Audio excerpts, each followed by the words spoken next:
Testing one. All right.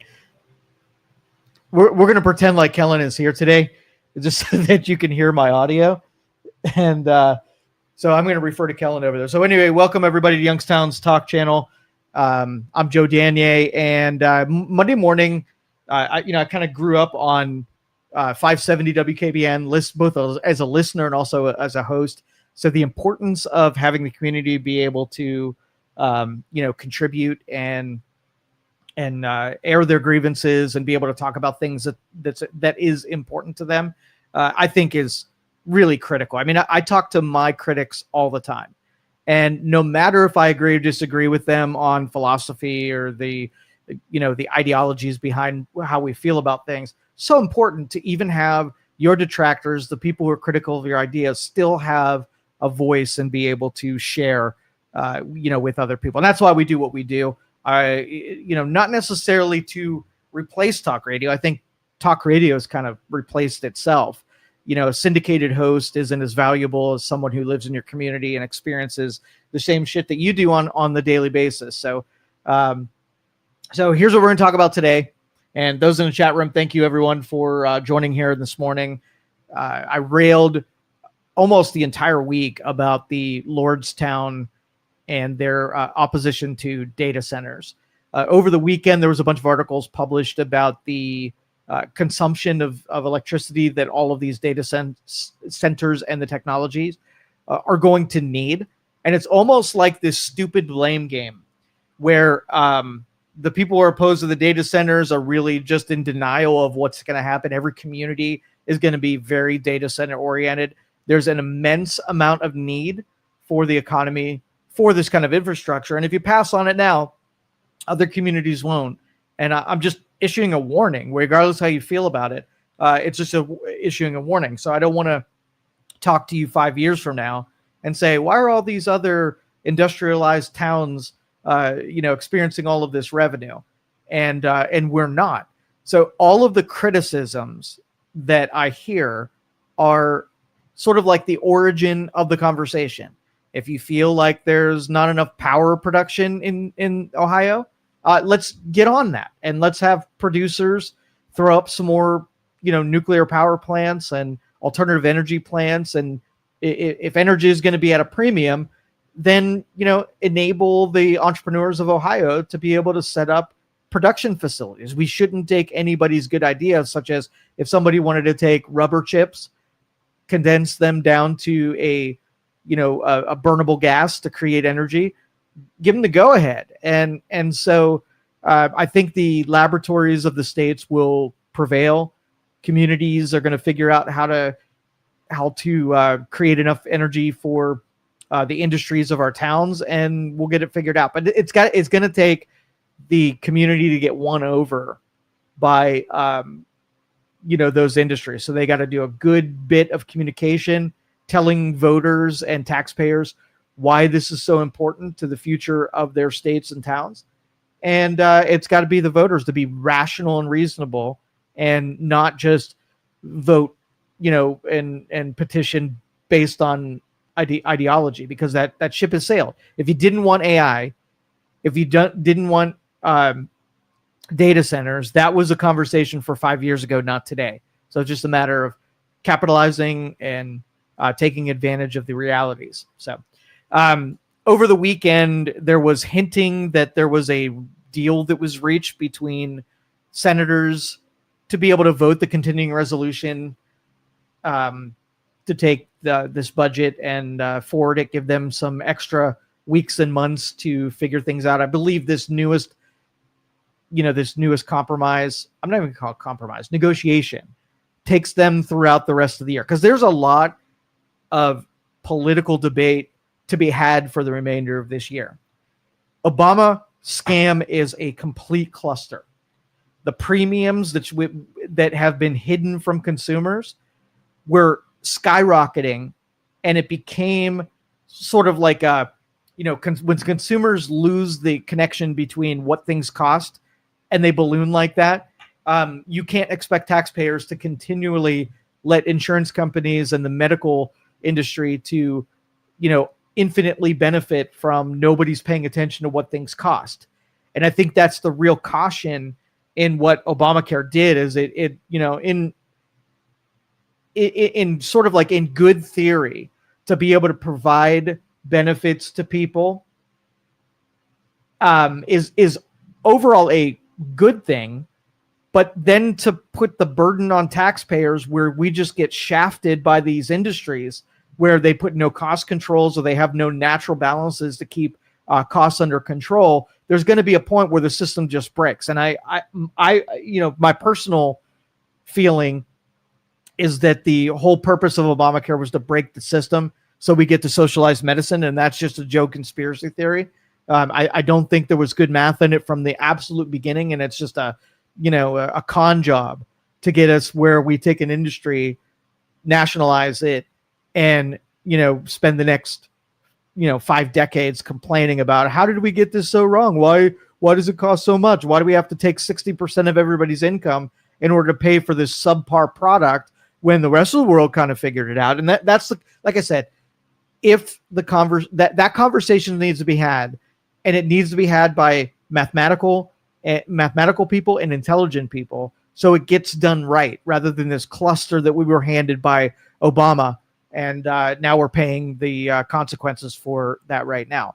But I was talking to my 15-year-old son this morning about how these negotiations get reached in our government. You would like to think that it was a pure system where you have people that are representatives sent from communities, a bill or a regulation or a law gets proposed, and then that person just votes from their principle. They vote from their constituency. And so the result of what happens in Congress is just the sum of that pure process. Well, I was explaining to my son this morning that if they reached a deal and they took, the Republicans have 53 representatives in the Senate, not enough to overcome the 60 that is necessary for, to extend the continuing resolution, or at least end debate and extend cloture to the bill. So they needed 7 people. And probably more like 8, 9, depending on if Rand Paul or any of the other rhinos in the Republican Party who refused to vote for Republican legislation. So they needed more people. So how do you get that? Like when you're in civics class and you're thinking like, okay, well, you got these representatives. How do they get deals done? How do they negotiate their votes? How do they get stuff passed? And I introduced the concept of horse trading with my 15-year-old son. And I said, let's just say you're a Democrat and you're fighting against 2 things: getting stuff done and the realities of being able to negotiate with people, and your constituency. And so what do you have to offer to a Democrat who has to break from the party or their party in order to get something done? So let's just say I'm the whip and I'm walking around and I'm trying to figure out who's voting for what and adding up the votes that I have, whether or not to be able to bring something to the floor or bring a vote to the floor. What do I have to trade for representatives who absolutely are not, either are determined not to vote for something or just waiting for the proper deal in order to get something passed? Now, if you're one of those Democrats and I come up to you and say, hey, we really want you to vote, and you say no. And I'm like, hey, you're going to come up with a vote on the Affordable Care Act. Would you like to trade the vote that I want now for the vote that you want sometime in the future? And that kind of deal and negotiation happens. And that's, I believe, where the corruption starts in our form of government. When really the power, your vote sort of has a value, which can be traded for things of other value. So it's not this pure thing where people that with their feelings and their philosophies and their beliefs are voting for something. It's trading. So now you're going to vote for something that you want or don't want right now to get something that you do want in the future. So the votes that cast are sort of a sum of an illusion of where we are at politically. And I think, and when I pitch this to my son, I'm like, hey, you're going to inherit everything that we do right now. And if we've got a corrupt system that's just a matter of, like, you have what are those things called when you owe someone a favor? Is that a chit? Yeah, that's a chit. So you have these chits that are basically promises that you owe somebody a favor in the future. How much of those favors get called in to be able to get something done versus what the constituents expect their representative to do? So let's just say you live in a town and you're like, hey, my representative's a Democrat, so I trust the fact that they're going to go into, the halls of Congress and do the bidding that I'm asking for. And all of a sudden they vote the other direction. How much do you feel like they've doubled back on you, embarrassed you, and now they're willing to play with Republicans for the sake of getting something done? And that's why, I mistrust the institution of government, because it's not a pure expression of a republic or a democracy. It is this convoluted, corrupt system where, self-interested representatives with the sole obligation of getting reelected and accumulating power is really it. And that has nothing to do with us as the voters. The minute that we put them in office, they start working on what benefits me and what benefits my party and what accumulates the most amount of power. And they trade this position for the commodity of political power. And I think that's the root of what we're experiencing. And that's why we're confused as voters when we watch absolutely the opposite of what we would suggest and expect to happen from our representatives actually happening, because it's a messy game in politics. And Joe is the libertarian voice of the Valley. We should keep important things as far away from this mentality as we possibly can. And I've not ever wavered from that. I think the more responsibility you give these inept people, and you play this game of whether or not it is nefarious behavior versus just idiot behavior. And it is most of the time the idiot behavior. And it's not idiot by choice. It's idiot by circumstance. The machine mandates that everybody that's participating in it be an idiot and being controlled by the people that are in true power. They manage the people who want power, and you have this big chess game that goes on in our system. And I think it's so messy, so dirty, so corrupt. And so when you in this audience, and we have Isaac, who believes that term limits and limiting the exposure of the accumulation of power is the first step of righting the ship, I 100% agree with that. It's not the only answer, but it's like the first step. And we're going to have the tendency to go in the other direction. So another news article from the weekend, we have the $2,000 check that the federal government's going to send to taxpayers as a result of the tariff collection over the last, 9-10 months now. And it's increased. I looked at the graph this morning, and we have collected way more tariffs than we had in fiscal year 2024 up to this point, to the tune, I think, of like $140 billion more in tariffs. Now, so you have two things. Tariffs increase costs 100%. You go to the grocery store, you buy things, and the things that you used to buy for a certain rate are now more money than the things what they used to be this time next year. Okay, so obviously the tariffs added to an inflationary reaction where things cost more. Now, you as a consumer did or do the things that the stuff that you bought before.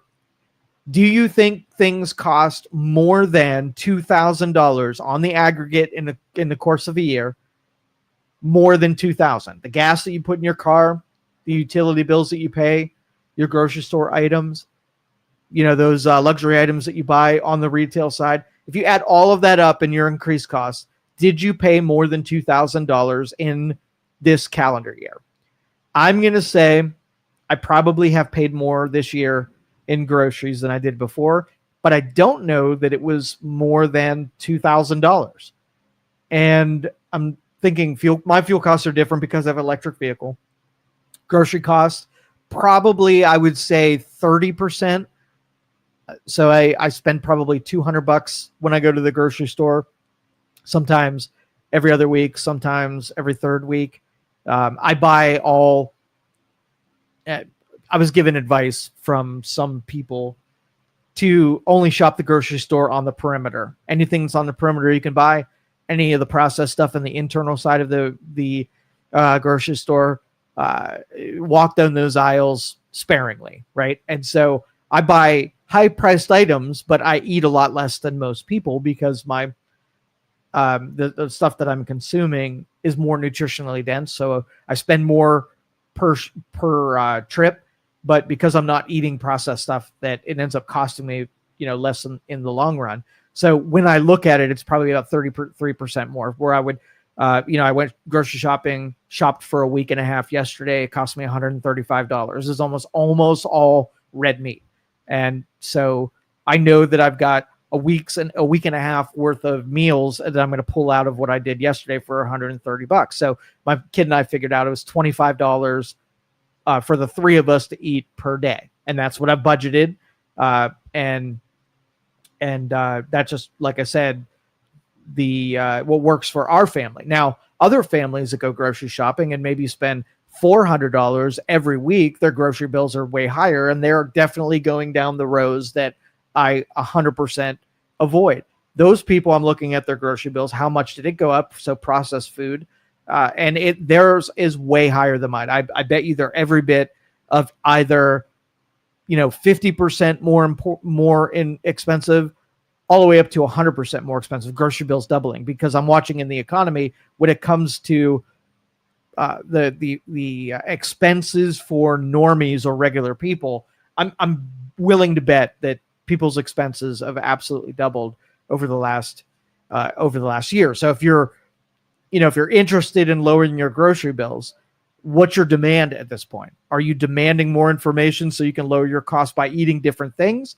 Or are you demanding that we arbitrarily lower the costs of food that are being distributed into our grocery stores? One or the other. But you as a consumer have all of those controls. You can go off the prescription and make all different food choices, or you can demand to your legislators to bring down food costs and figure it out that way. And I'm uncertain as to where we're going right now. If the Republicans go the next year without lowering these expenses for consumers, they will big time lose, across the board lose. If everything you purchase is more expensive, everything from your healthcare, the fuel in your car, the expenses on the retail side, the expenses on the grocery side, if everything is more expensive, then their paychecks go down every time their expenses go up. They make less money because their salaries stay the same while their expenses go up. So they're watching the inflation take a chunk out of whatever they make, and that's in a very uncomfortable position. And so if the Republicans don't figure this out, I don't think a $2,000 check distributed once as a dividend for tariffs are going to ease the mind of other people. So let's just say I shop, every other or every third week. Let's pretend I go to the grocery store 26 times per year, and my grocery expense, let's just say I budget $150 every time I go, and it's 33% more than I was paying. So my $150 bill was supposed to be $110. So I'm paying $40 times 26 times. I'm $1,000 deep into just food costs. And so my $2,000 dividend is going to cover the increased expense of my food costs. So what other things have cost more?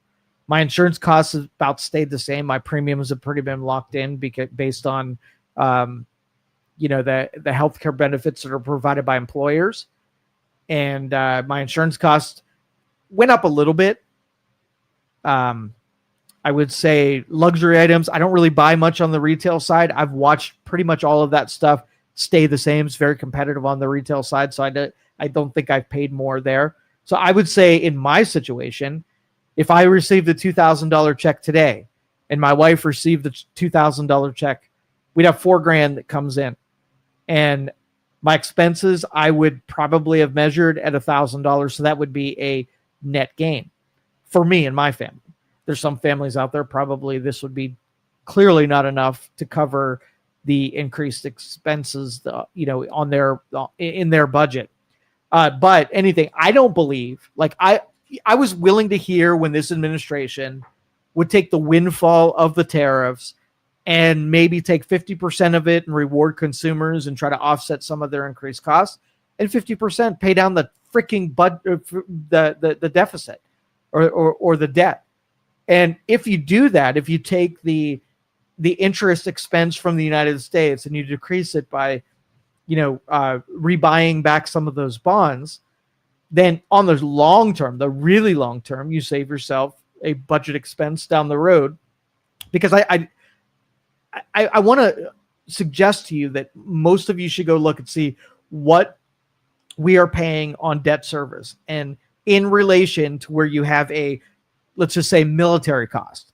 When you spend money on the military, that money goes to, the paychecks of people that are serving in the military equipment, everything else that goes along with that spending is a dominant,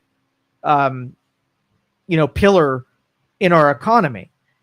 When you spend money on interest, where does that go? Like when you draw the lines, when you pay out money on interest on bondholders, who are those bondholders and who are you supporting?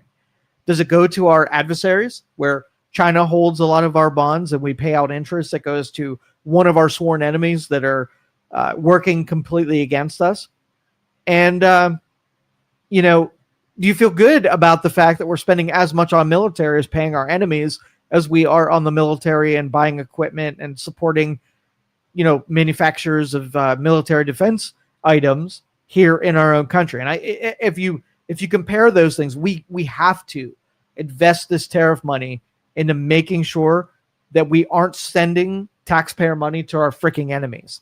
And the military complex and its amount of spending, as long as it's homegrown, where the fellow taxpayers and the citizens of our country are the one that benefits from that, I have no problem with.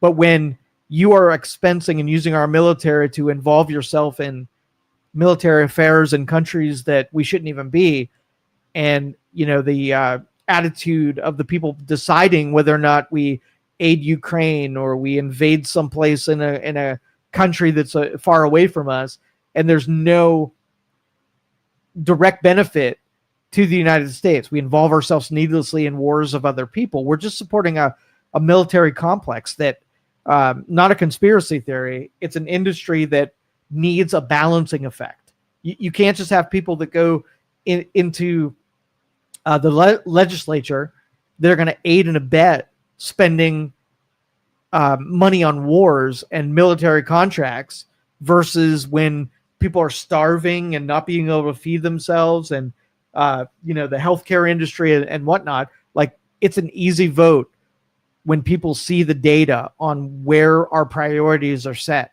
And I think that's not very popular for the Republicans. And if they don't change things up, they are going to lose handsomely in the midterm elections. Julie says, how much has the government really received in tariffs? Does anyone know? Where is it? What fund? I looked it up this morning, and I believe it's $139 billion was collected in fiscal year 2025. And I also looked up the taxpayers. And when you divide the amount that was collected in tariffs divided by the number of taxpayers in the United States, it was about $1,200 per taxpayer was collected. So if you give a dividend to every taxpayer that paid more in their budget and on their expense sheet, we're going to pay more to people than we collected. $2,000 times 139 million taxpayers, and you have an amount more than the number of people who suffered any kind of downside to all of this. And so I think we are in an era of mathematical stupidity at this point. I don't care if you look at what tariffs are, what healthcare costs, what homes now are costing. I think we're devoid of anybody who's good at mathematics. And that's a scary place to be in when you are at your, if you took the analogy of in your own home, if you have your credit card maxed out and you're looking at really struggling with the monthly payment on your credit card, where are you at? Well, you're in a very vulnerable position. You don't have a lot of leverage because you're max freaking out. So when you take what the U.S. government has dedicated to overspending more than they collect, you're bankrupt. I mean, on a spreadsheet, you are freaking bankrupt unless you're willing to sell assets to overcome the debt that you've created. When it comes to what you spend versus what you collect, you are a freaking bankrupt company, and you need to go out of business, and somebody else needs to take over because you're absolutely, insane to keep these levels of under collecting and overspending that we've got. And the real debate between Republicans or Democrats are: do you collect more in taxes to pay for your expenses, or do you reduce your expenses to bring in line with your collections? And the Democrats are going to say we need to tax billionaires, which mathematically doesn't make any sense whatsoever. And you get the Republicans who say cut expenses through Doge and take unneeded expenses and remove that. That makes a lot more sense to me. If we are giving $40 billion to Argentina and then somehow in the same sentence saying we don't have enough money to be able to spend on XYZ, voters are going to turn up their nose to that kind of consideration. And it makes no sense. And the Republicans have a huge problem in optics and messaging if they're going to pull that one out. Let's see. We're absolutely not getting $2,000. Carrie says that there's no way that you have a $2,000. This might be, bloviating, bluster, give taxpayers a $2,000 stipend. We'll see where it goes. But again, this next month and a half to 2 months is going to be politically the most awful time in politics that I've ever been in, where we are in for a really tough road. And if you want conflict, controversy, and fighting, you're in for it for the next, probably 2.5 months. Carrie says, so actually tax the rich is the only way to fix it, or actually balance the defense budget. Incorrect. Taxing the rich does not exist, right? Taxing the rich means that you're just picking a shakedown. You're creating a shakedown on people that are not you. Like, you're taking the guy in the neighborhood and you're making them solely responsible. I hold my government responsible. You know what you're going to collect on the tax rules that exist right now. Limit your spending to what you freaking collect. And if you make the argument, okay, so number one, are you spending the money that you're receiving with 100% integrity, where you're not spending one luxury dime, something that isn't necessary, that is either political or something that's unneeded? Now we have a conversation. So let's just say Doge goes through and takes something that doesn't hit any of the five categories of government and isn't absolutely necessary in expense funding. Know what that number is. Let's just say out of a $2 trillion budget, 800 billion of it is necessary, and there's 1.2 trillion of it that helps me politically, buys votes, gets sent out to an NGO, buys missiles that we don't need, funds Argentina and their beef strategy. We know what our nut is. We have an 800 million. Okay, so if our taxes cover on nut, essential spending, then we know we're already collecting enough in taxes. But until you make that argument and let taxpayers know, I'm not going to let you come after, an Elon Musk and take all of his money, where if I give it to you, you're going to make more problems. But if I let Elon keep it, he's going to create more companies and create more jobs, which is the better argument for spending. No, you have no business shaking more people down when your government spenders are terrible at spending the money we're already collecting. What makes me think, so we rate charities on the number of tax dollars and how those tax dollars are spent. So if I give someone an A grade, it means if I give them $100 translates into real market value, where a person at the end of this, so if we're given to a soup kitchen, right? So soup kitchen has infrastructure. They have a lease that they have to pay, and a stove that they have to buy, and insurances they have to pay, and staff that they have to pay.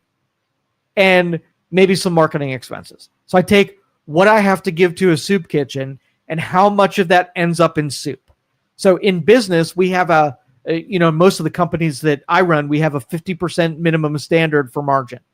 So my expenses have to be 50% of, that's in leases that I pay, insurances that I pay, payroll that I pay, marketing expenses, etc. And then the other 50% is profits that I then reinvest in acquiring more companies, building more infrastructure, hiring more talent, etc. So 50% of whatever I make goes into speculative high-risk things, and 50% maintains what I have. So if you've got a soup kitchen, I would expect 50% of everything that you do goes into things that you can't, you really can't cut in. But 50% better end up in a bowl of soup for someone. And that's my standard. If you can't tell me that your percentage of translating into what your mission statement is, then you have no business running a business, a charity, a government agency. You've got to have a 50% margin, in order to satisfy what the rest of the world and the rest of our private economy does. And I don't believe that when we give money to the government, it actually filters down to what the mission statement is. And you can look at any charity project that the government brings out and rate them with the same kind of standards that I do. When you give money to Social Security, what percentage of that money is lost through inefficiency, terrible management, overhead, and bloat versus what makes it to an end user? And I will tell you, I would rate, and this is what I do personally, but if you try just a little bit, you get to 50%. If you really are good at what you do, you get to 75%. My speculation is that government is probably 25% or less in efficiency. For every dollar that you give them, 75% goes into some kind of corrupted waste, and 25% actually goes to what it was intended for. And so I'd never give another dollar to government because they are the worst stewards of money in any industry or in our economy. We would put a business out of business if they operated, like the government. Let's see. Isn't Elon Musk becoming a trillionaire now? Yeah, that's totally exciting. And they have tranches within that $1 trillion pay package. This is amazing because this is sort of like what we idolize in a meritocracy. And sort of this is sort of like the trade-off. I will give you X, which X, when it comes to Elon Musk, is the option to buy shares of stock. So think about it like, let's just say you weren't paid with an actual paycheck. You were just given the ability to buy shares of the company that you work for, right? And locked in at a certain price. And we're like, hey, we're not going to pay you on an hourly basis or a salary. We're just going to give you the option to buy our stock. And you would only do that if you believe that the company that you worked for, their stock was going to become valuable or more valuable than when you bought it in. So if I locked you in at $250 for the stock sale, and so like paid you in 10 shares a week on the stock, well, you would have to have a belief that the stock value is going to go up because your livelihood depends on being able to liquidate shares of stock to be able to pay your bills, right? And so I'm going to take one further. Not only am I going to pay you in stock, now I'm going to make what I pay you predicated on what you're able to accomplish. So if you sell 1 million Cybertrucks, I'm going to give you the first level, the tranche. I'm going to call it tranche. So tranche of benefit, sell 1 million of our cars. Well, what does that do? If you sell 1 million Cybertrucks, and then you're then allowed to buy stock at $250 a share, you don't get that option to buy that stock unless you hit a benchmark that benefits the entire company. So if you sell 1 million robotaxis, 1 million Optimus robots, if you bring the company value to $8 trillion, now you can buy some more stock. So if I were to give you as an employee that receives a salary now, a safe, no risk salary, and say, you might make $0. You might not hit any of your benchmarks. So basically you're going to be working for these 6 companies for free. How many of you would take on that deal? Most of the normies out there will take the riskless, safe, lower, pay, sort of like pay offering if it meant that, there were less merit that would have to be involved and less risk that have to be involved. So it's exciting to me because as a Tesla stock owner to watch giving a major merit incentive to somebody who these tranches are not going to be easy for him to accomplish, and watch to see how he pulls it off so that he actually gets the benefit of that pay package. Didn't Clinton balance a budget? He absolutely did. A theoretical budget, where that is the last president in my lifetime that actually took Newt Gingrich, President Clinton, both put on his mission statement that we were going to not spend as much as, or only spend what we take in, and theoretically put on a budget agreement that it didn't end up happening that way. But theoretically, we know it's absolutely possible, and use the Bill Clinton model. He's vilified for some of his more personal issues, but as far as a communicator and a negotiator between Republicans and Democrats, I think that Clinton did a really good job at being a politician, and there's some standard there. Carrie says, but aren't you able to write off all of those expenses and then you don't end up paying that at the end? What do you mean? Write off what? The expenses? It's not necessarily writing off an expense. It's deferring a sort of like a received benefit, right? And so, like if I made $100,000 right now, I can either receive that $100,000 and spend it, or I can take the $100,000 and invest in a new piece of equipment. Well, the piece of equipment is going to make me more than the $100,000 that I invested in. So I'm only not taxed on the thing that I push forward because I created a new part of my business that requires new employment, and I pushed that receiving of the benefit forward. And we want to incentivize companies to keep pushing the appreciated return on something, so they keep reinvesting in that economy. So don't think of it as a write-off, because a write-off really doesn't exist. We use these terms with normies, and they don't understand that you're not, buying something that you don't have to buy so that you don't have to pay taxes on something. And I agree that in the tax code, there is a lot of that happens. I knew I was friends with a pharmaceutical rep, and this pharmaceutical rep made a lot of money for his company. So the company bought him a yacht, and the yacht he took doctors out on so that he can sign more pharmaceutical contracts and get agreements to be able to sell more pharmaceuticals. So you can make the argument that they bought a yacht that I went on a bunch of times and just enjoyed it personally.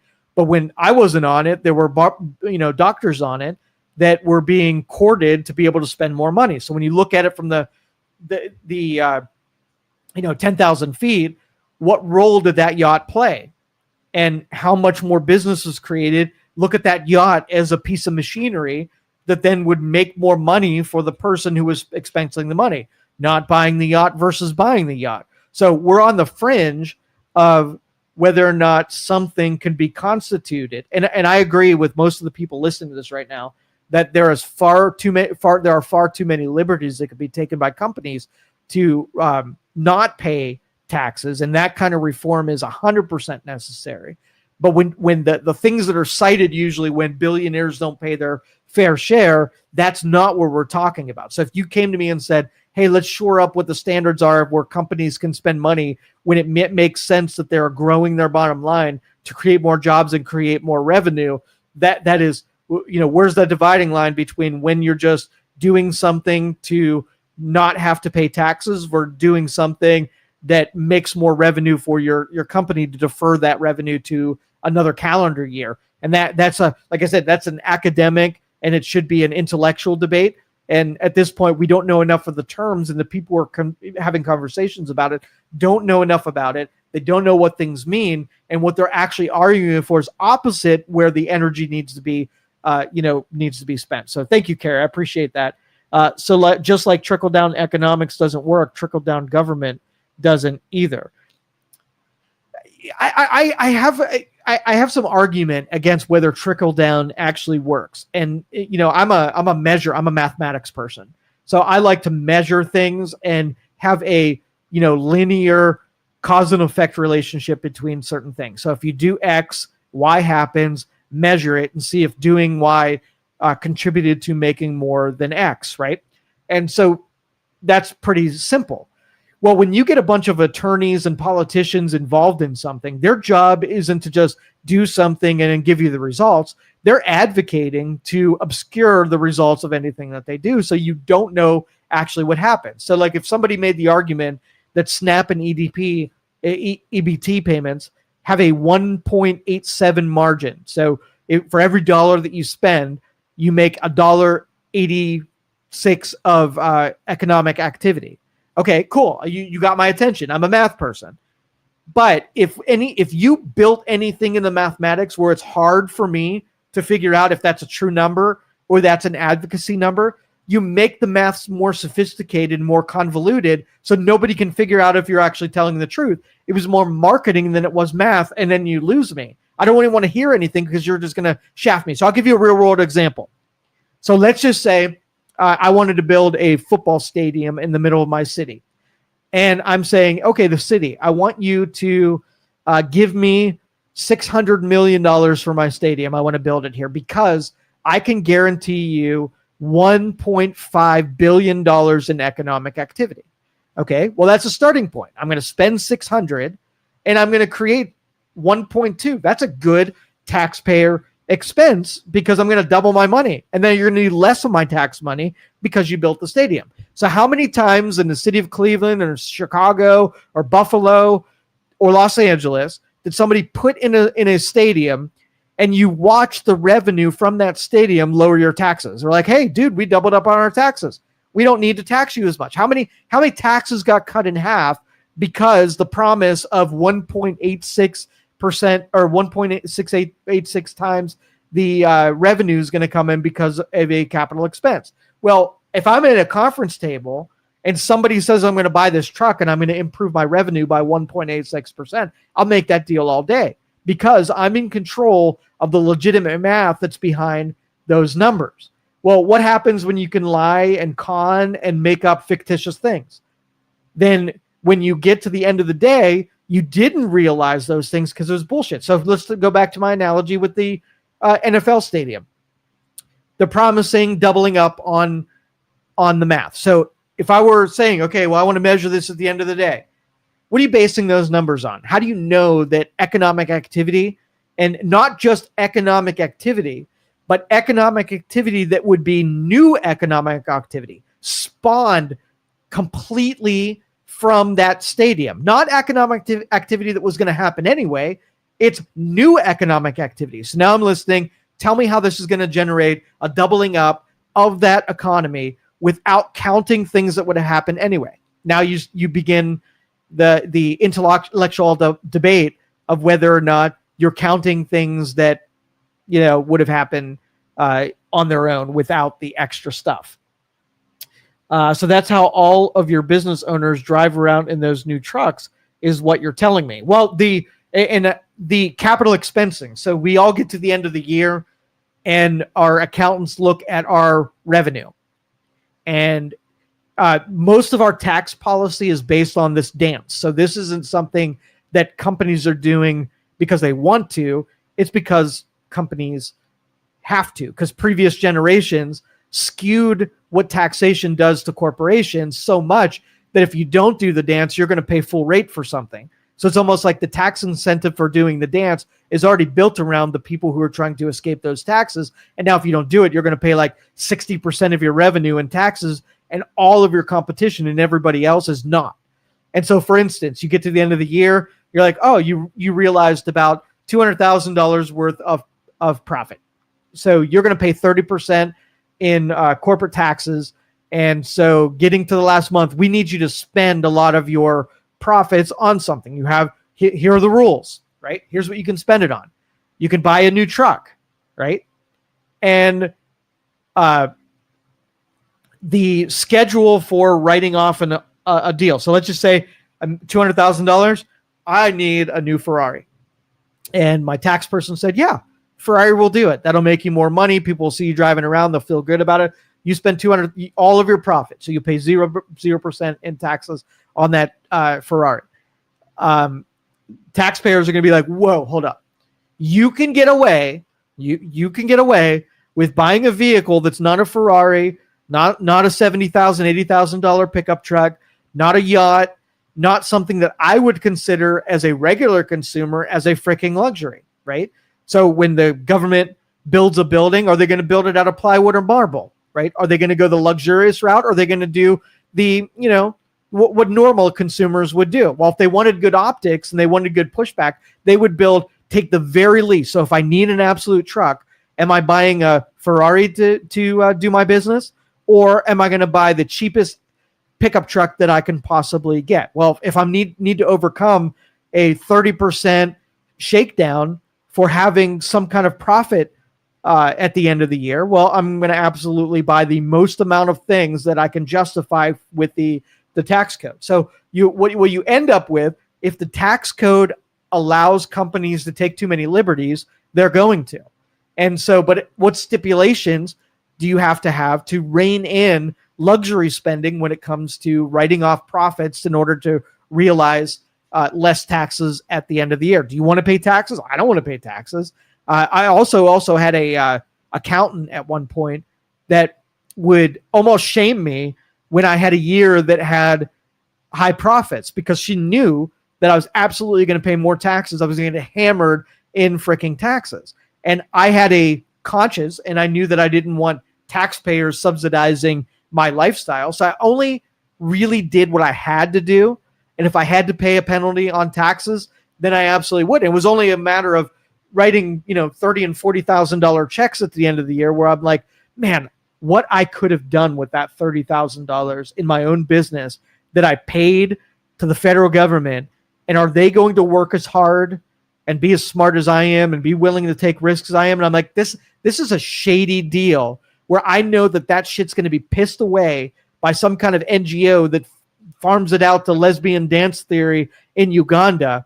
And I could have bought a machine. So even if I bought a Ferrari or I bought a Corvette, that it would have been better for the economy than what the government's about to do with it. So if it was a better option, I would feel way better about paying needless taxes. But if given the option to buy a yacht or a Corvette or buy a piece of machinery or invest in new payrolls or whatever, I'm going to trust me over them, every single time. But to answer your question, when I write something off, especially over a certain amount, it requires me to take 10 years to see that expense. So in my hypothetical, if I made $100,000 this year in profit, and I knew I was going to pay $30,000, 30% of my profit to the federal government, and my accountant said, you got to write this shit off. You're going to pay too much in taxes. And I went out and bought a $100,000 piece of machinery that then offset it, made me $0. My accountant's going to say, that's cool that you bought that $100,000, but we're going to have to write down that write-off over the next 10 years. So this year, I'm going to be able to write off $10,000 of that $100,000, but I'm still going to pay taxes on money that I don't even have anymore. I bought the machinery, but it's going to take me 10 years to realize my capital expense and be able to write that off over the next 10 years. So that's the way that they're balancing that, is you're not going to be able to realize it in the same year that you make the capital expense. You're going to have to wait 10 years to get the full thing back. So I'm going to pay less taxes than if I wrote it off, but only by a margin of 10%.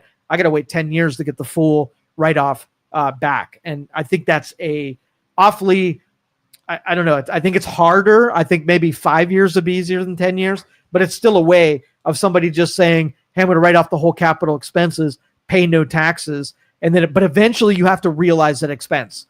Eventually down the road, you'll have to realize it. All right. Let's see. So we're talking about the oxycodone level drug labs. Yeah, that is medical industry and pharmaceutical industry are the shadiest industries that I've ever come in contact with. And what makes it shady is because consumers don't have a direct relationship with it. Anytime you make it taxpayer funded or insurance company funded, or I don't go out to the store myself and write the check or exchange the cash, it will always 100% corrupt. And that's where you see the Affordable Care Act pushing against insurance companies who don't have a real good reason to lower prices and become as corrupt as every other special deal industry that we have. I put academics and universities in the same boat. Where do they get their money from?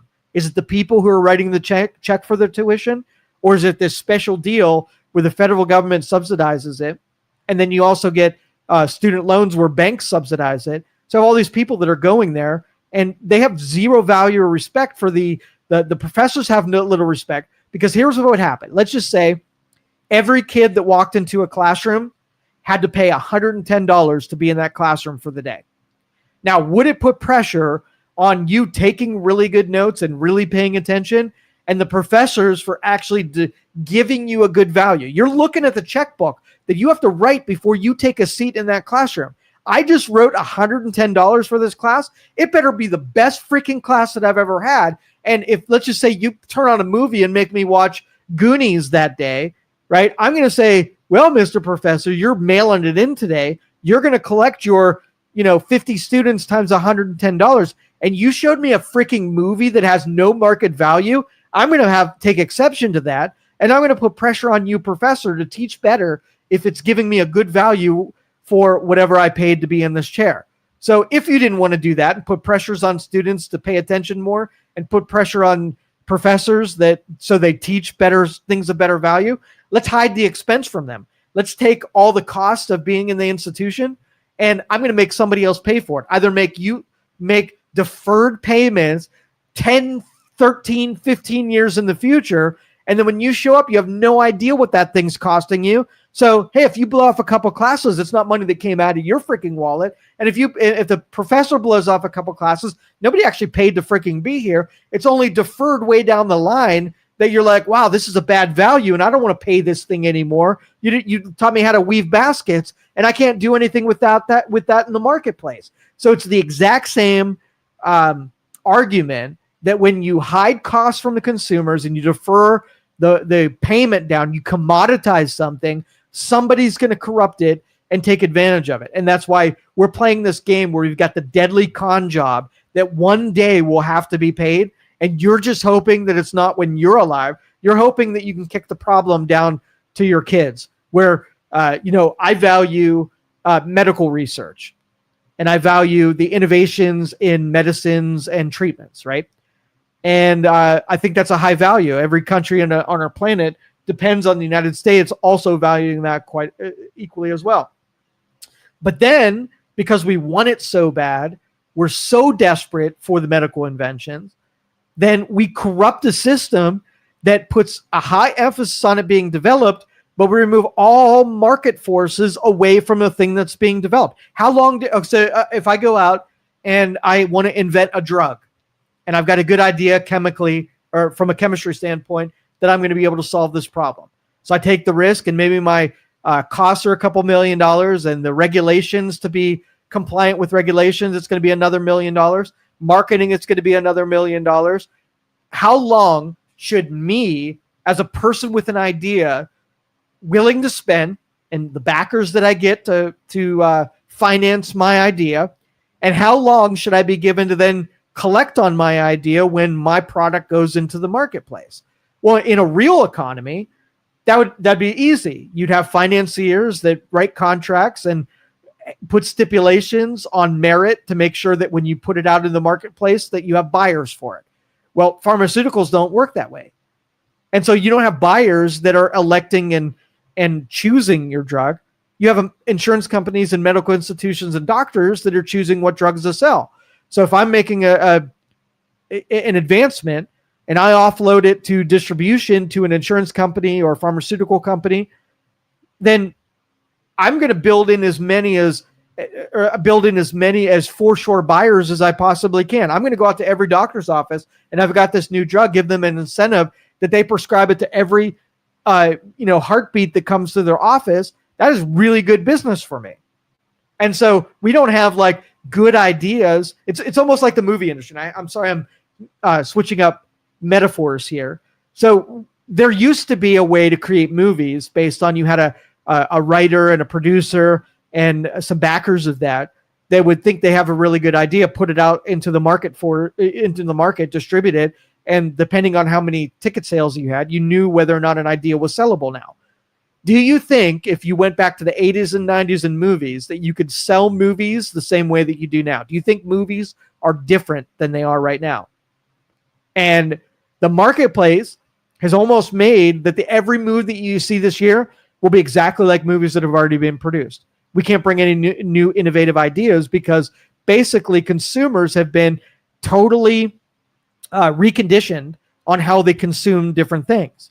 So if I ask an 80-year-old person, I'm going to switch back into a different metaphor here. If I say, hey, how do you get interpretations of the drugs that you're taking right now? How did you come by them, right? Did you watch a commercial? Did a sales rep come to your front door? Did you go to your doctor and they suggested it? You talked to Mary and she said, wow, this drug really worked for me. How do you get marketed to when it comes to the drugs that you're prescribed? And culturally, we've been completely programmed to be able to buy things separate than market forces. It's basically a captured industry that tells you exactly what you're going to buy. Do you think right now, Ozempic, how hard would it be for me to go get an Ozempic prescription, right? It would be so freaking easy because you have doctors who are going like this right now, waiting for the next person that loosely qualifies. How many people do you think would qualify for Ozempic right now? So there's probably a published sheet every Monday morning. How many doctors say, hey, we can legitimately say that the entire civilization of the United States, the entire culture of the United States, we've got 90% of the people who are technically overweight, not obese, just overweight. So we got 90% of we got 280 million people that qualify for our drug right now. How many of them, when they walk through the door and they see, hey, doctor, I'm here for a cough, right? How many of them are like, I get $100 if I just make this person that qualifies for this thing that I already sell, I get $100. I can get that on Ozempic in 2 seconds. How can you fight the temptation when the consumer that comes through your door will not take the bait to prescribe the thing that they get the highest stipend on in the moment right now? That's how your whole entire pharmaceutical industry works right now. It's a drug delivery system, has nothing to do with health, has everything to do with money and the sales of prescription drugs. So thank you, Carrie. And again, thank you for joining us. You're a new name that I've seen on here today. If anybody has any other comments or questions, feel free to post them in the chat and I will do my best to respond to whatever you got going on. All right, so the second really bad Trump administration idea, and tomorrow I totally plan to argue with the MLO bros, but I wanted to bring it out today, is the 50-year mortgage. 50 years. 30 years is a really long time. 20 years is okay. 10 years is best. So if I were to take you and spreadsheet what the financial decisions you're going to make, I would never in a million years say, take out a 50-year mortgage. I don't know if you've ever done this. If you bought a house, I bought my first starter house. And I think the first one I bought was $50,000. It was the price. It was a little 2-story, 1,200 square foot and starter house. So a lot of work that needed to be done on it. It's $50,000. And so I did my thing. I got a 30-year mortgage on a $50,000 house, which is a cost of a car. I don't know what I was thinking, how I got talked to do a 30-year mortgage on something. And I was like, okay, well, they gave me the documents and they told me what my overall costs were. And I was about to pay over the lifetime of 30 years, a $50,000 house was going to cost me like $150,000. And I'm like, everybody told me that my house is my greatest asset. You're telling me something that is valued at $50,000 right now. If I let the mathematics happen the way that this contract has it made out to be, I'm going to pay $150,000 for something that I can resell for 50 or maybe 80 or maybe close to 100. But no matter what I do, I'm going to lose money on this asset that you're setting me up for. Now you take a 50-year mortgage and you take a $500,000 house that's going to cost you $2 million at the end of the day. Does that sound like it's sound wealth preservation math or not? And really I had a couple of arguments with people over the weekend about whether or not a 50-year what was a legitimate tool for people to use. And it is the worst. It is sort of the worst acknowledgement that we're in a really bad financial economic state. That's what it's a tool that could be used. So I asked my 15-year-old, I said, hey, here's our problem right now. We've had over the last 5 years, look at this chart. Look at how much home values have gone up. And if you've had home values that have doubled within the last 7 years, and you have a whole era of people that are graduating college and making their good buck, and they look at at housing, and you see it at the top end of a bubble where nothing is affordable, like paying $2,000 a month in a low cost of living area like Youngstown, Ohio. I can't afford that. I can't afford to buy a house. And also, my competitors are institutions that buy up housing and become landlords and renters. Some of them never move anybody into their purchased assets. All they do is remove inventory from the available stuff that people can actually rent to then increase other properties that they have and make them more valuable. So we're pitting making an asset that used to be achievable by somebody coming out of high school or college to be able to at least get a starter house. What's your starter house right now? It's not going to be $50,000. It's not going to be $15,000 like your parents, and it's not going to be $5,000 like their grandparents. It's like it is too much of a burden to put on someone just getting started and not expect them to become a renter, which if you're a renter coming out of college, completely understandable.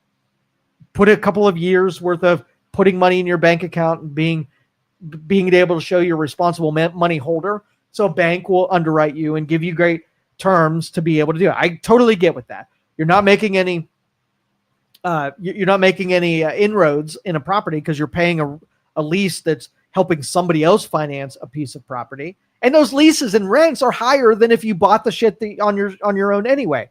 But anyway, and so like if you're giving an option where your only option coming out of high school or college is that you're going to become a renter and nobody's going to own property except for institutions, like I feel that is a really bad trajectory where home ownership used to be almost a pride factor of becoming an adult. Now it's unobtainable by anyone. So nobody's buying or building new houses at this point. I was offered land bank property.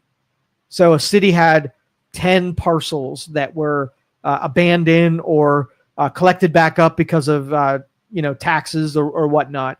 And the city was super interested in buying or having developed those parcels. And they were giving extremely lucrative terms on somebody who would be willing to put up a two-bedroom house that was under $80,000 or $60,000 or $50,000, whatever the stipulations were. And so I was like, wow, this is a good idea. I can stow some money away, take some of my cash and put it into some property. And maybe it takes me 5 or 6 years, but if I can get a 20% return on whatever I drop down, it helps homeowners because it's a low-cost option in the community. The city gave me great terms so that I would actually do this and make it somewhat where it's better than putting it in the stock market or better putting it in a savings account. And so the terms were great. The city did everything that they were supposed to. And then I started speccing it out. And I thought, I'm going to go and look up my materials cost. What does it cost to put up a $50,000 home right now? And so I added up all of the construction costs and materials and all of that stuff. And I looked at my sheet and I was like, okay, it is going to cost me $82,000 to put up a $50,000 house. That means I build it. There's now a house there. I've got great terms. And now I can then put it on the market and sell it to the operator, the owner, for $80,000 on a $50,000 house. Nobody's going to take me up on that offer. It cost me $80,000 to build. Even if I didn't mark it up, if I gave it away as at cost, it would still, my materials cost wouldn't offset what that house can sell for on the marketplace right now. And so there's no way that I'm going to take a $30,000 bath and make my investment $30,000 less valuable. I would have to then become a renter where I give no equity away on the property for how many years? If you're renting my property at $800 a month and my costs on a rental is about $200 on that $800, and how many $200 goes into my $30,000 blood bath? So some of the inflation and the increased value in the property is going to come into me.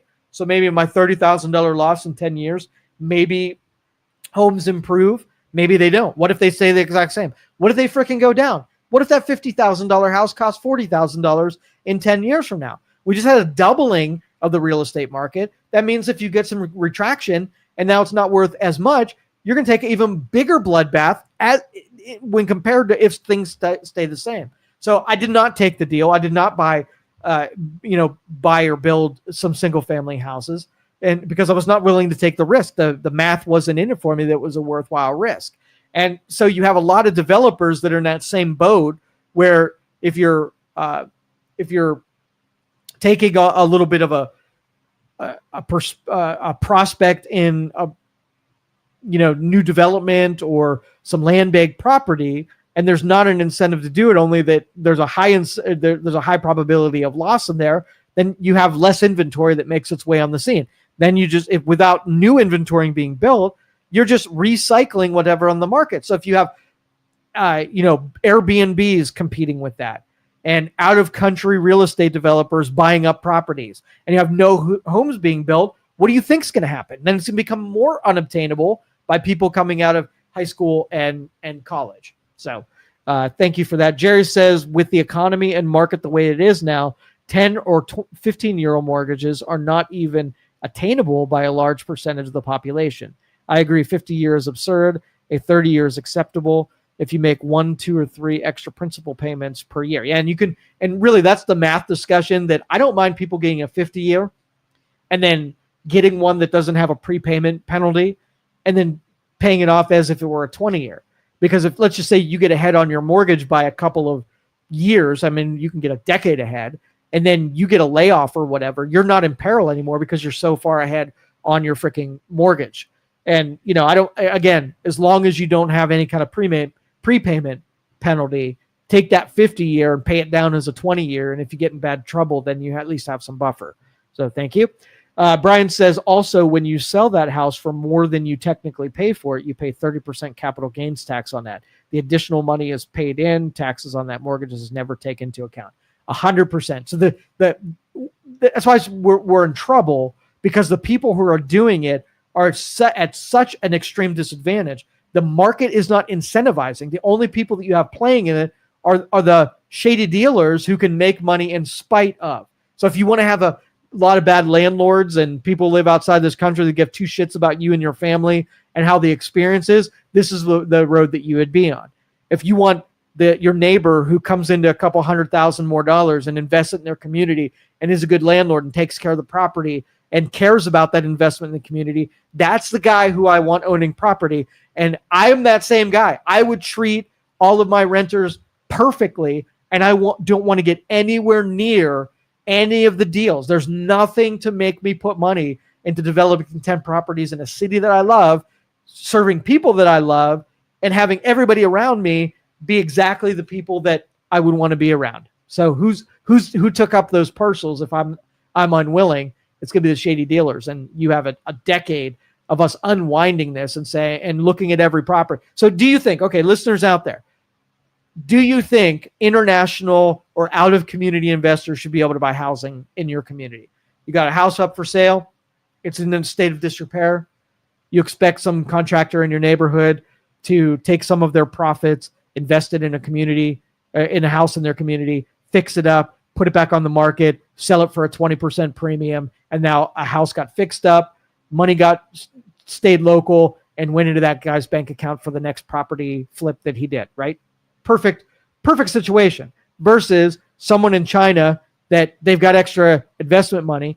They buy up a $150,000 house, never intending to move people in there. They just need to stow some money. They knew the U.S. economy was good for it. Maybe they send a property manager out there to make sure that it doesn't catch fire, doesn't leak anywhere. And all they really want to do is, cash their money out at the end. They don't even care if they make money on it. So what's that do to your community when there's a vacant house sitting there that has an out of town, out of country person that's managing it, and they give two shits about who lives in it and what it looks like when you're driving down the road and what it does to the comps in your when you go to sell a house and whatnot. It's got all of the most terrible attributes for the future that you could imagine. Somewhat affordable, Brian says, somewhat affordable housings are available, but you have to be willing to admit it's a starter house and understand it isn't exactly where you want to be forever and isn't a large house. And that's, it should be like, what are those things called that pick up a snail? You get them at the carnivals and whatever. Not a snail, but what are those freaking slimy things that change shells out? Frick. Anyway, can't think of it. But anyway, you should have mobility into maybe living in 4 houses in your lifetime. You get your starter house where you don't have enough money to do it, but there was enough things that you need to fix up and you invest your time and materials into making it a better house. Then you're like, hey, I made it a better house. I, maybe added 30% of value in it. I sell that off and I made more money now. And now I get into my normal house. And maybe you get into your, I've really made it now. Let's get a nice bigger house and more luxury. Your kids all move out. Then you get into your my kids are all gone house and it's just the bare minimum. So you should own 4 houses in your lifetime where you're able to get in and out of them very easily without losing all of your equity and losing all of the value in those houses. That's what our politicians should deliver to us, is that mobility between taking different portions of your life and making sure there's inventory in each one of those portions. So there should always be a beater car. Because when I'm 16, I'm not buying a $30,000 car, and I'm not expecting my parents to buy the $30,000 car. I need an $800 car. It could be a piece of shit with rust all over it and needs work on the carburetor every other week. I expect that, and that needs to be an open option. So I don't want the government competing and bringing every beater car off of the market. Those have to be freaking available. Then maybe you have your next best car, maybe your value car that's in the $10,000 range. And then you have your $30,000 car, and then you have your luxury car. You should be able to move from each one of those different territories within your lifetime. And the economy, the marketplace, has to know that there are a bunch of people in those tranches of people that will move towards them. Cars, jobs, houses, all of that have a different segment instead of bringing them one group. Like I was looking at pickup trucks and seeing $80,000 pickup trucks. What the frick is that? Who used to buy pickup trucks, right? People who did stuff. They would take it into a work site and they beat the shit out of it by putting concrete and tools and everything they needed to get work done. You need a big open space in the back and a cab that would give you a little bit of heat. It should have been a piece of shit in the front and everything was necessary to get work done in the back. There's never a pickup truck that should ever existed that was freaking luxury. That is the biggest con ever. $30,000 should be the top end on any pickup truck that ever existed. Unless you're a dually or a specific purpose that all of your money's put into some kind of engineering feat rather than creature comfort feat. Anyway, sorry, I've done too much ranting. Okay. And Carrie says, why not BlackRock buys it all? My complaint exactly. When you consolidate anything, it goes rogue. It goes completely wrong. You give the ability for companies to create monopolies in any industry. What is our government's job is to not make sure that you don't create monopolies and keep it fair so that everybody can participate. Whether or not it's a guy buying 200 radio stations versus a company buying 500 gasoline station, or, gas stations or oil field and oil production, like any of this, when you allow these dense entities to buy up too many of something, they can leverage the weight and their political and economic control to get more and more of that. And if we were really play the make sure monopolies don't happen game, then they would take that function very seriously and divide up companies legitimately so that everybody gets a chance. Why would you? Let's just say when I grew up, there were retail stores everywhere. There were very few dense retailers, right? It was more small businesses than it was dense retailers. And the reason that you would go to your retailer, because it was Bob down the street, he was always more expensive than Hills and Farmore. And then what happened was consumers were like, well, no, we want to concentrate it. So we got bigger companies that can offer me better rates, better deals, right? And so you went to Farmore and you bought something for $3. Well, Farmore needs you. And I know I'm using a company name that hasn't been around for a little while, but it was one of my favorite stores on the planet. So something that costs $3, and you're like, that was awesome. Like something that if I went to Bob's hardware store and bought, I would have definitely paid, $20 for, and I got it for $3. That saves my paycheck a ton of money, right? And so long that the Bobs of the world can exist, that's a good trade-off. But then what happens when, because you gave your money to Farmore rather than Bob can't stay in business, and then Farmore doesn't have to be $3 anymore. They don't have to break it because they do volume, but they can absolutely raise their prices. And now that Bob's gone, what options do you have? So when we consolidate and we remove the competition from the marketplace, then there's no incentive for any of these. Maybe Amazon charge you $2 for shipping, right? To put all the retail out of business. And then once they see all retail's gone and they're the only one doing shipping, they're like, hey, you know what? We were losing money on that shipping, but we only did it to put Bob out of business.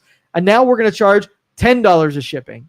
The consumer is going to be like, hey, I'm really mad at that. And I'm going to go to, wait a minute, Bob's not in business anymore. I have no other choice. I'm beholden to that conglomerate that now took all of my options away as a consumer. I'm the one who forced it because I'm the one who put Bob out of business. It was my choices. All I had to do was reduce or refuse the temptation from the Amazons out there, and Bob would have still been in business. But instead, I let the temptation get me. I put Bob out of business, and now when I pay $10 to ship my package rather than $2 to ship my package, or it's all my fault as the consumer.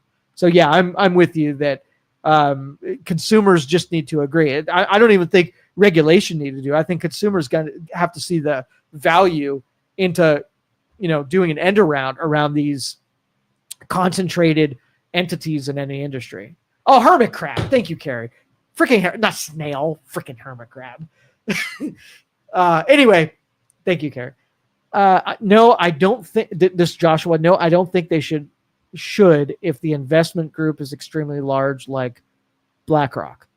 Yeah, and that's the thing. Like, you will always, in the natural world, you will get a concentration in power. What happened when you had telco companies? What happened to telco companies? Well, telco companies would buy smaller entities, add to their customer base, become a major entity. And then the government would come along and say, I'm going to split you up. And they split them up into smaller entities. And then that big entities bought up all the smaller parts. Why? Because the big entities can just do it better, more efficiently, and with a lower cost than the smaller entities. So everybody in the consumer base, right? In the consumer base. So let's take Bob and AT&T. They both sell cell phones. Let's just say AT&T sells a phone for 25% less. And their average payroll is $10 an hour. Now, if you have Bob, who is at 100%, so they're 30% more than AT&T, but they pay their average payroll $20 an hour to attract people that work for them. Now, as a consumer, what's more important? You paying less money for the end product, even if it means your neighbor is making 30% less. They're only making $10 an hour. Or are you willing to then subsidize the higher payroll at Bob's telco company? Would you be willing to do it? The consumers are always going to take the lower price item to get in the door, even if it means Walmart and AT&T and Amazon. Whoa, that's me. That's me.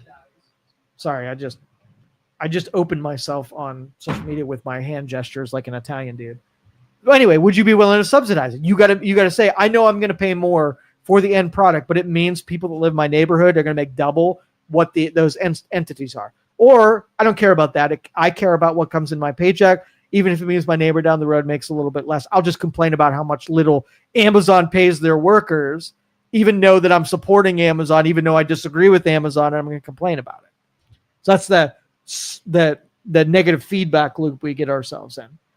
How could you possibly police that without impacting my ability to maximize profit on resale of my property?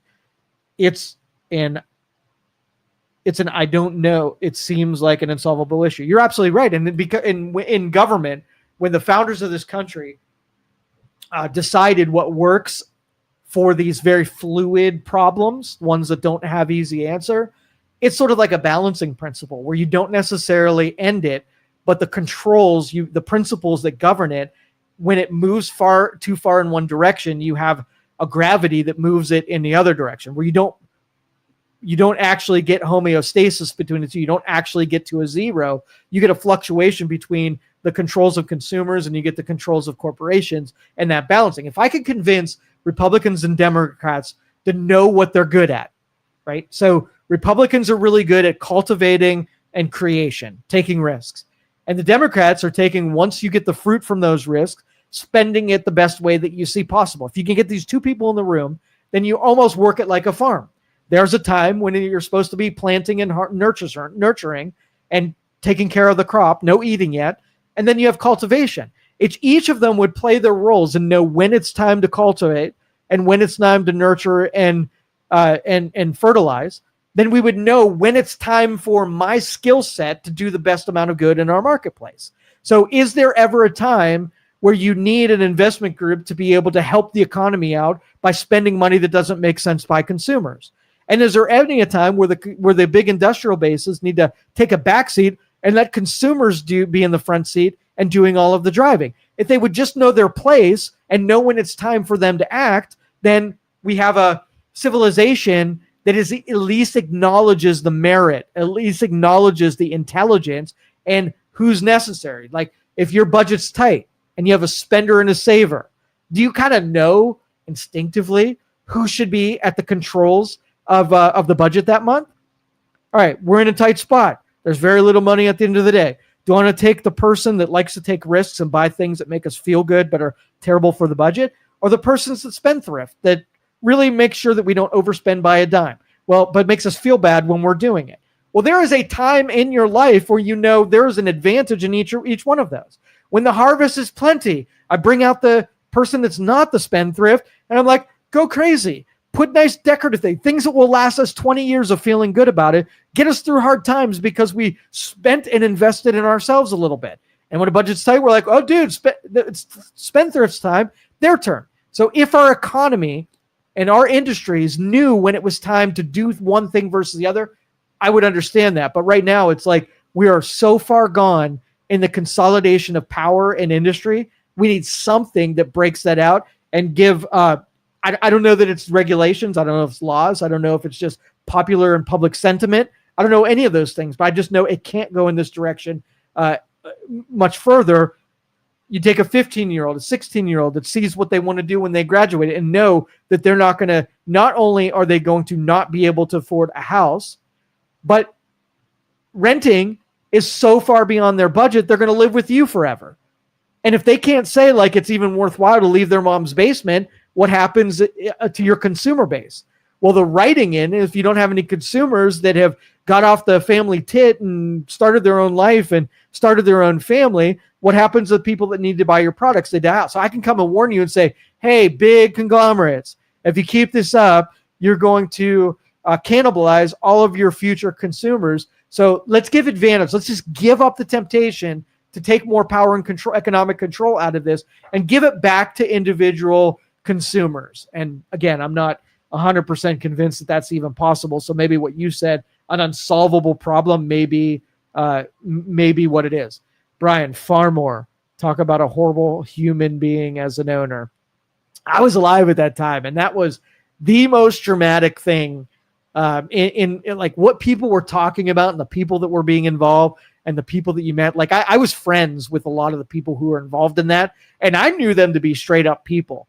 So when I found out that they were involved in shady dealings when it came to Farmore, I was blown away with how little I knew about the people that I, had relationships with. It really was a humbling thing for me. I was like, I grew up in the Farmore era, the very tail end of mafia influences, the different ethnic groups with the Greeks and the Russians and the Slovaks, and how much power and control they had. And so I got humbled, and I was petrified that there was sort of like these weird industries below the surface where people had power and control that I didn't even know it freaking existed. Here's Joe playing a straight up game where I'm just telling the truth and trying to give good service, and all my competition around the world or around the area is breaking laws and blackmailing each other and giving people $20,000 to give them a free pass. And here I am like,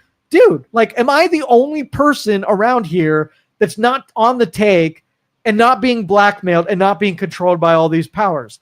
I survived it. I ending up in today's marketplace, but I could have very easily be ended. You look around, like, let's take 20 businesses that are closest to where you're at.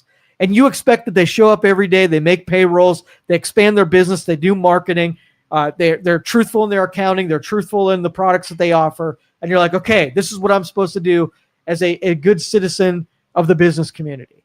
What if you found out that your other 20 competitors were taking subsidies so they don't have to worry about payrolls? They had great deals with the local governments. They were getting all of the contracts. What if everything that you did that was on the upside, you were the only one doing it? So you're looking at your market shares 5%, and you're looking at your competitors taking 95%, and none of them are effing following any of the same rules that you are. How long do you follow the rules out of principle before you're like, F this? They ruined it. Now I have to go play a game to only be relevant in this economy by breaking every freaking rule that I believed that everybody else was following.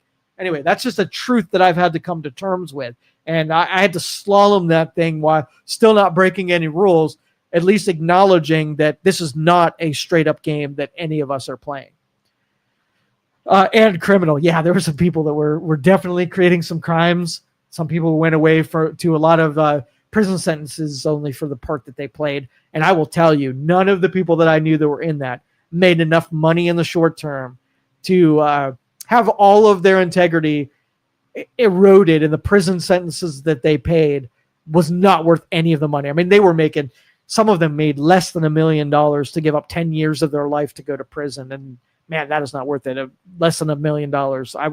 What would it take for you to break the law? I'm talking hundreds of millions of dollars what it would take to tempt me into breaking a law, even if I knew I could get away with it. All right, Jerry says, what is your opinion on shopping and ordering everything online and the damage it is going to do to brick and mortars and causing consumers to actually put themselves out of a job, and because it's higher reliance on unemployment and other government programs? It's sort of like the same AI and data center argument. This was a conversation. If you listen to me on 570, I started doing that radio show in 2009. And when Amazon really hit its glory was the beginning of the 2010s, when they started, being the go-to and having their modern pricing structure. I said, guys, be careful. Spend local. Spend your money with your local businesses, because all you're doing is you are putting money in the pockets of someone who does not live in your community. It's going to make those people who have the small store down the road go out of business because there's not enough customers to bring that to it. So you got to be willing, when you save your $5 on that item, to put Bob Smith out of business in the future. And over the last 10, 15 years, the people have spoken. So the people decided that the low cost is better. The low cost on products is better than their neighbor Bob having a job. And we communicated that to everyone. So if you're Bob and you know that your community doesn't really support you, really, then you need to find something else to do, because every year as you see your sales and revenue go down and your profits go down because of the likes of Amazon and the likes of any other of AI and robotics and whatever, that your time is limited. So now is the time when you don't have to start to, recalibrate and put your, what you're about to do next, because it's not changing. If you think it's consolidated now, where Amazon's control of all your retail purchases, you just freaking wait. You just wait. And I've told my audience before, like if I sat you down, you as a consumer, and says, hey, I know you like spending local, but I want to bring you over to the dark side. I want you to trust that we are going to provide cheaper products with more convenience. And here's why. Here's what I'm going to do. If you buy everything from me, I'm going to have my little algorithm here.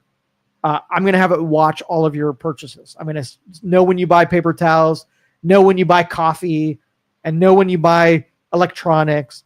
And that algorithm is going to be able to build a profile of you of what your habits are like. And then I'm going to let my algorithm make some anticipations. So think of my little algorithm I'm going to give to you. I'm going to give it her name. Her name is Tabitha. Tabitha is going to be your concierge. And it knows what you're going to buy, what you likely buy. And it's going to start shopping before you and making maneuvers that you don't have to pay for. They're going to do it all on their own. So if I think that it's, hey, it's been about 30 days since you bought something and you usually buy something, I'm going to start moving that product closer to you. So when I ship it, I can ship it so that it shows up in 30 seconds. Like it is, you even thought of ordering it at 8:00. I already knew you were going to do it so much. It's going to be on your front porch by 10. I'm actually going to ship it before you actually order it. And I'm only going to cancel it if you happen not to do the thing that I thought you were going to do. So everybody's collecting so much data on us as consumers. They can pretty reliably predict what we're going to do next. And all the 90% certainty things higher, let's just give it the ability to do it on our behalf. So you do oil changes on a regular basis. Getting that time that you did an oil change. I'm going to schedule an oil change. I'm going to have your car drive and do the oil change. And you're going to see something show up on your bill that says oil change. And I negotiated a better price for that oil change, more than you would have got if you just went there on your own. And I timed it at for the deals of when you get your oil change. So you're going to come across and say, hey, why did an oil change show up on my bill that's $30? I usually pay like $60. And then I talk to Tabitha and say, Tabitha, what did you do? And Tabitha's going to say, well, you were due for an oil change and you've done one the last 6 months. I took it on me to make sure that oil change happened. And I got you a better rate and I did it perfectly timed. And you didn't even know that it happened. So I didn't inconvenience you at all. Hey, I got a question for you, Joe. Yeah, Tabitha, what do you need? Would you like me to do this again next time? And I'd be like, okay, did it better than me? Did it more cost effectively to me? I'm out of the equation. Tabitha, yeah, why don't you go ahead and freaking do that next time? Because that was freaking awesome. And that's what the technologies that are better than human beings, that are faster than human beings, that can give better value to human beings, we are going to willingly give to the enemy, which is automations and robotics. And we're never going to think of Bill down the street as like, hey, that used to be my job. And now we got robots and AI doing my job. I'm not going to be able to do it. So Bob or Bill or whoever you are that's got the job that you know is easily replaceable by Tabitha, right now, start putting together a skill, talent, or discipline that can compete with what I just showed you with Tabitha. Something you can do better than my AI. And when asked, if Tabitha says, hey, would you like me to do this next month? I say, no. Bill, here's what he brings to the table. And I choose Bill on this account. So make sure that you are somebody's choice. Jay says, sounds like selfish greed and self-promotion is the problem. Yes, and you made a secular society that everybody becomes greedy, everybody becomes self-interested, and so you can't take individuals that become self-interested and companies that become self-interested because you can't point a finger out and find somebody who's not greedy and not self-interested. So yeah, I agree that we need to have better morals and ethics that secularism didn't quite find on its own, and we need to institute them and ingrain them back into our individual choices. So I agree with you. Let's get greed and self-promotion out of the deal. Joe, I was a buyer at Farmore, and Joe, that 90% of the company was freaking awesome. Farmore was the best, but some of those people on the administrative side of Farmore, you probably got the hint that there was some shady shit that was going down within the corporation, not within the employees or the managers or the individual stores, but the administration did some weird shit that I picked up on that was didn't know it was shady. It was just weird when it came to comparing it to the other retail giants of our area. Brian says, so was I. Carrie said, corruption here. LOL, go figure. Yeah, but I'll tell you, I could have wrote in an envelope. Here's what you get when you play this game is you get corruption. I tell Kelin all the time that I can have the best intentions for something. You know what corrupts great intentions? Time. The longer something exists, the faster it will be corrupt because we are all self-interested and we are I don't know what to call this, but we will take advantage of anything. I could give ice cream cones away to anyone's hot, and I will find only people that are hot to give ice cream cones away. But if you give me a long enough timeline and I look at the customers who are getting ice cream cones, I can look back at, I did this to give people that are hot, and I could both mean people who are attractive, or I could mean that people whose temperature regulation, being in the hot sun or whatever, either one is fine with me. Either mission statement works. I can find that my customer base is no longer just hot people. It's people who said, oh, there's a person and they're giving away free things.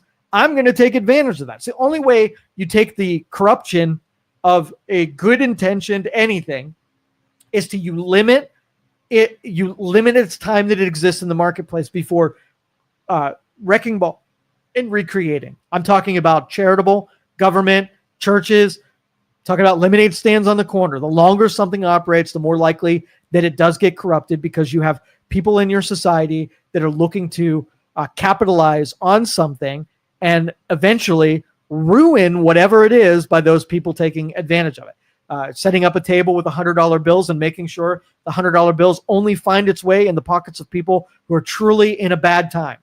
In the beginning, you could find those people, but once people realize you give $100 bills away, you'll have people that don't need it and maybe even con you into $100 and lie to you and take advantage of those people. So as long as you have bad people in your society, which there are bad people everywhere in society, and as long as you cultivate and create more bad people, then you can't have charitable events without you knowing that every good thing will be corrupted given enough time. So thank you for that. Joseph said, that's why I went to work for Kodak. I can tell you some unbelievable stories. And I don't know what the statute of limitations are, Joe, but I would hold those stories to yourself and make sure that you have anybody sign an NDA before you tell any of those stories, because I would not want you to meet the inside of a prison cell room because you decided to tell those stories. Jerry said, I think it's funny that Disgruntled Joe never comes out when he does a solo show. Disgruntled Joe? You know what? Here it is. And I just have an admission here. My job is to fight with Kelin. My job is to really fight with her. So if she says X, I have to say Y. If she says up, I have to say down. If she says light, I have to say black. I have to disagree with her, because nobody in here would want ever to see two people who just do a circle jerk and just become an echo chamber of one another. It's almost like I have to take the devil's advocacy position no matter what. And I've taken it too seriously at times. And I know that it's when I am most pissed off that she will be most calming. So if I just get pissed off, I know none of you in the chat are going to try to, bring me down from the anger that I'm feeling. But I know Kelin is a good person. And I know that she's going to come at me and try to make me feel better, or at least balance me off. So she is my yin to the yang. And again, it's only that I don't trust you, Jerry, to try to bring me down. I think you'll throw fuel on the fire, and you'll try to make me even more pissed off, because it is entertaining when Joe goes on one of his rants. And I will tell you, all the shows I did on 570 over the 20 years that I did there, if I rank them, all of the shows that were most popular and from what viewers found most entertaining was the one where I just railed against something. And I don't like to do it often, because I don't like to inauthentically rail against something. But if I see something that pisses me off, I gang tackle it, and it makes for good radio. So thank you, Jerry, for being in my corner of railing ship. All right, I think I'm going to get out of here. I've talked too much, and that's probably the longest monologue that was ever been done. Jerry says, I understand that, but I'm talking about the loud, boisterous, not the disagreement. You think I was a little bit more subdued because Kelin wasn't here to bring me down? Are you suggesting that Kelin pisses me off more? Is that what you're saying? Because I'll take exception to that. She's almost like she's my chi. She brings me down. Kelin brings me down from those anger highs and suggests that I be more calm and that I be more empathetic and understanding. So she plays a role in here. Maybe I don't tempt it where I go off the handle, because I just don't know if I have my balancing partner and all of you. But anyway, thanks for joining us, everybody. catch you tomorrow. MLO Bros will be sure to bring the heat tomorrow. I'm certain of it. So have a good one. Catch you next time. Thank you for listening to this show on Youngstown Studio. This is original Youngstown content. Feel free to share our videos and tell your friends about us. Don't forget to subscribe to our YouTube channel and follow us on Facebook.